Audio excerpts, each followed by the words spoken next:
My name is Dylan Piera, and this is my presentation of the not-for-profit analysis of Salvation Army. First, I'd like to begin a little bit about discussing what a not-for-profit actually is. A not-for-profit is an entity that operates for a purpose other than benefiting shareholders. Some of the main types of these organizations include charities, like the Salvation Army I'll be just discussing today, social institutions, and educational institutions. These organizations are often tax exempt. This just means they do not have to pay state or federal income tax on most revenues. The revenue from these organizations is often reinvested back into the organization itself, rather than being distributed to shareholders, things like that. William Booth founded the Salvation Army in 1852. His overall mission was to preach the gospel of Jesus Christ and meet human needs in His name without discrimination. He established the foundation of his organization with this goal in mind. He began by walking the streets of London, preaching to the poor, homeless, and hungry alike. Upon reading one day, Booth came across an expert that went, "The Christian mission is a voluntary army." It is from this expert that Booth penned the name Salvation Army. Soon, many of the people Booth preached to began to follow in his footsteps and began preaching alongside him. Within 10 years, the organization had over 1,000 volunteers. Then, between 1881 and 1885, roughly 250,000 more followers were gained all across the world, creating the Salvation Army we all know today. The Salvation Army is active in over 100 countries worldwide, offering the message of God's healing and hope to all those in need.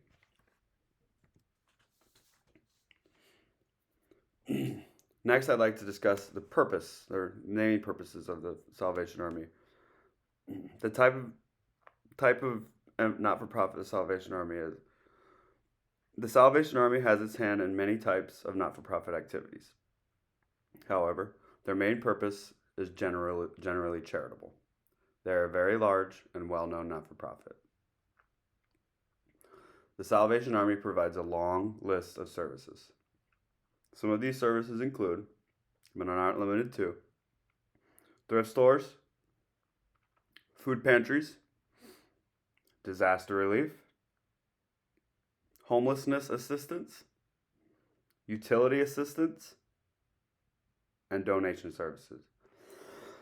It is through these services and many more that the Salvation Army continuously gives back to the community. Next, I'd like to discuss a little bit about the auditor details.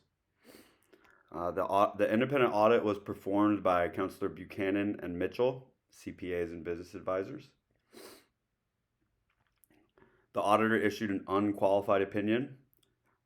An unqualified opinion is the best opinion that you can receive.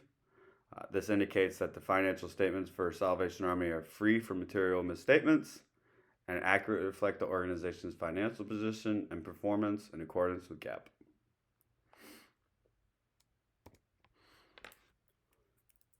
Next, I'd like to discuss a little bit about the financial statement analysis. More importantly, the viability of the company. Salvation Army is in a great financial position. They have almost enough in just cash and cash equivalents to pay off over half of their current debt, which is really good. That's their most liquid asset, and they have almost enough of it to pay off all of their liabilities. It's a good sign.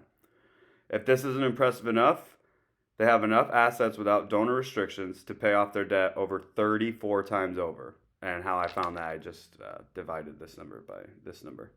But 34 times over is a lot.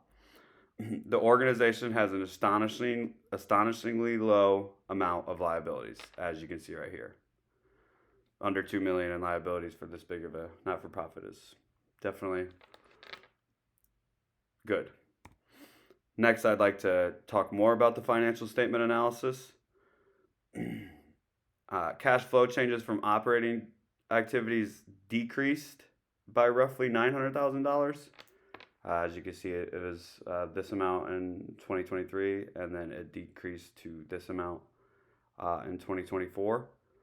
To continue the financial statement analysis,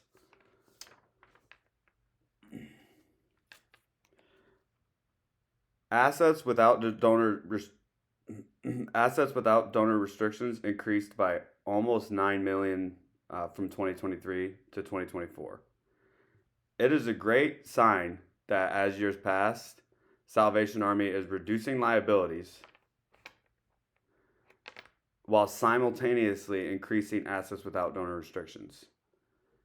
This indicates great performance by the organization in managing their finances. Also, liabilities shrank as well by nearly a little bit over 1.3 million. Something to note, I chose to leave assets with donor restrictions out of my calculations because these funds are restricted for a special purpose, such as, let's say the government gave Salvation Army a $1 million grant to build a park. They wouldn't be able to do anything with these funds besides build that park. So it is for this reason these figures just do not play an important role in evaluating a not-for-profit financial position because they're funds that they can't really do anything with. Next, I'd like to talk a little bit about revenue streams involving Salvation Army. So Salvation Army's largest revenue streams were from contributions, which totaled to roughly 12 million. This number plus this number. So a little bit, actually almost more like 13 million. And then unrealized gains right here, totaling to a little bit, almost 10.5 million. These are their largest revenue streams. Other small revenue streams were legacies and bequests, allocated federal fundraising organizations, dividends, stuff of that nature. Also, as stated earlier, revenues with donor restrictions, I left those out of the calculations because, like I said, they're restricted and they're restricted. Next, I'd like to speak a little bit about contribution revenues. So, not-for-profits deal with two types of revenues: exchange revenues, where they do something and they provide a service for payment, and then more commonly contribution revenues, which Salvation Army has much more contribution revenues than it does exchange revenues.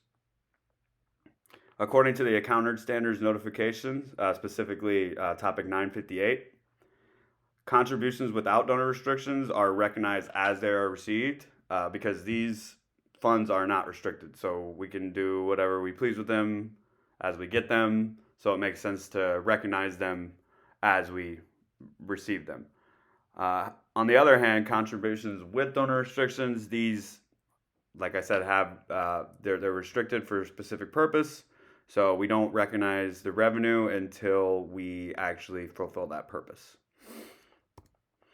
Next, I'd like to dive a little bit into the difference of the Form 999 or the Form 990 and the financial statement expenses.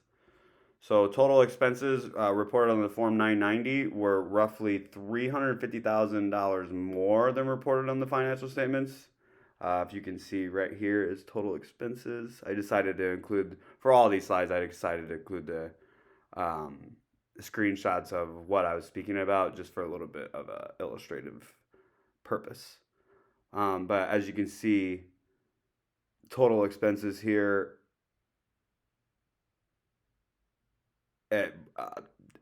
were roughly 350 more than reported in financial statements. So if you see, this is for the current year for total expenses, and then in the financial statements, this is the current total expenses for the current year. So quick math, it's about you're roughly $350,000. If you look at last year the difference was about the same, 23,455, 23,405. And also they have roughly $2 million less in grant expenses when compared to last year. So this is just going off the Form 990, but prior, last year is 12 million, and then this year is roughly 10 million. Next, I'd like to speak a little bit about personnel positions and some of the highest paid officers at Salvation Army. So the highest paid officer is Bram Bailey. His title is Assistant National Secretary.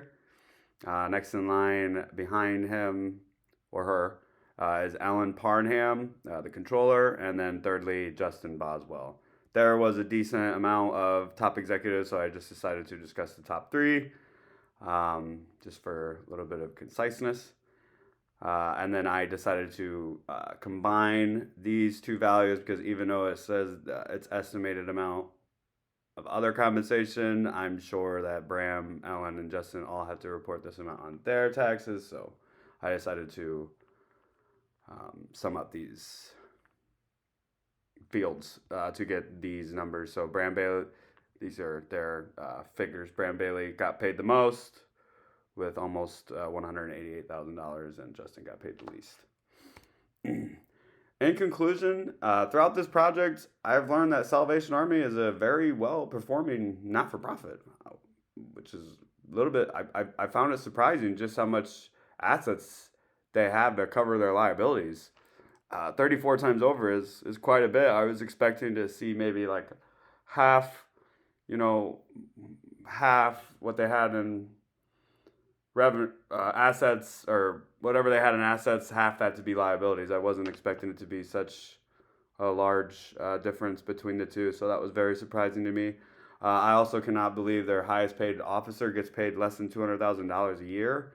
I was wholeheartedly expecting the top officer salary to be in the millions, and for them to be well under a quarter of that is just very astonishing to me. I can't believe it at all.